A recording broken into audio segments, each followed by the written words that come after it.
కామారెడ్డిని కుంభవృష్టి అతలాకుతలం చేసింది. 2 రోజుల్లో కురిసిన వానలకు జిల్లాలో 30 నుంచి 60 సెంటీమీటర్ల వర్షపాతం నమోదైంది.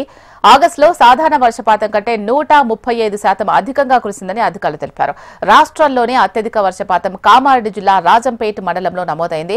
2 రోజుల వ్యవధిలో రాజంపేట మండలంలో 63.2 సెంటీమీటర్లు వర్షపాతం నమోదైంది. నాగిరెడ్డిపేటలో 50.5, బిక్కనూరులో 50.1, ఎల్లారెడ్డి 44.8, లింగంపేట్ 41.5, దోమకొండ, నిజాం సాగర్లో 40 సెంటీమీటర్లు వర్షపాతం నమోదైంది. ఎడతెరిపి లేకుండా కురుస్తున్న భారీ వర్షాలకు జిల్లాలో 3 మృతి చెందారు. దోమకొండ మండలం సంగమేశ్వర్లో బాలరాజ్ అనే వ్యక్తి గల్లంతైనట్లు తెలుస్తోంది. శంకర్పల్లి తండాలో వరదలకు 35 పశువులు కొట్టుకుపోయాయి. కుంభవృష్టి వానలు రైతన్నలకు కన్నీరే మిగిల్చింది. భారీ వర్షాలకు వేలాది ఎకరాల పంట పొలాలు నీట మునిగాయి. వరి, సోయాబీన్, పత్తి, మొక్కజొన్న పంటలకు తీవ్ర నష్టం కలిగింది. జిల్లా వ్యాప్తంగా 38 చెరువులకు గండ్లు పడ్డాయి. దీంతో ఉప్పొంగుతున్న వాగులు, వంకలు పంట పొలాలను ముంచెత్తడంతో పంట పొలాల్లో ఇసుక మేటలు పేరుకున్నాయి. కామారెడ్డి, రాజంపేట, బిక్కనూరు, నాగిరెడ్డిపేట, ఎల్లారెడ్డి, లింగంపేట, బిక్కనూరు, దోమకొండ, నిజాం సాగర్, తాడ్వై, రామారెడ్డి, సదాశివనగర్, పాల్వంచ, మాచారెడ్డి, పిట్లం, గాంధారులో అధిక నష్టం వాటిల్లినట్టు తెలుస్తోంది. వరద దాటికి బిక్కనూరులో రైల్వే ట్రాక్ తెగిపోయింది. జాతీయ రహదారిపై గంటల తరబడి రాకపోకలు నిలిచిపోయాయి.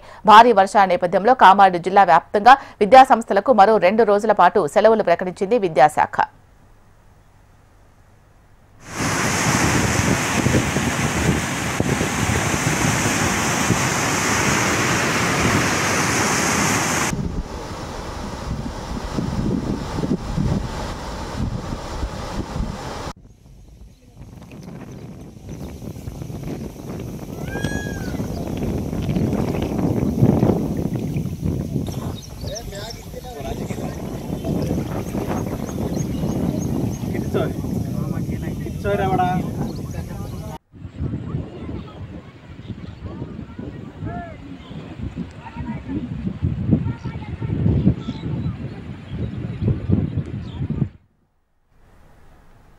కామారెడ్డిని కుంభవృష్టి అతలాకుతలం చేసింది. 2 రోజుల్లో కురిసిన వానలకు జిల్లాలో 30 నుంచి 60 సెంటీమీటర్ల వర్షపాతం నమోదైంది.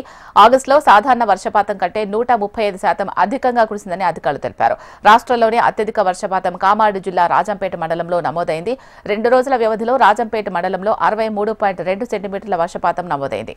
నాగిరెడ్డిపేటలో 50.5, బిక్కనూరులో 50.1, ఎల్లారెడ్డి 44.8, లింగంపేట్ 41.5, దోమకొండ, నిజాం సాగర్లో 40 సెంటీమీటర్లు వర్షపాతం నమోదైంది.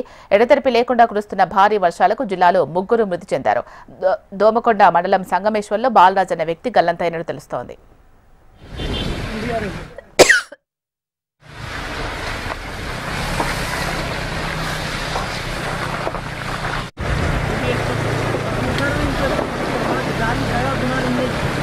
आ गया ना।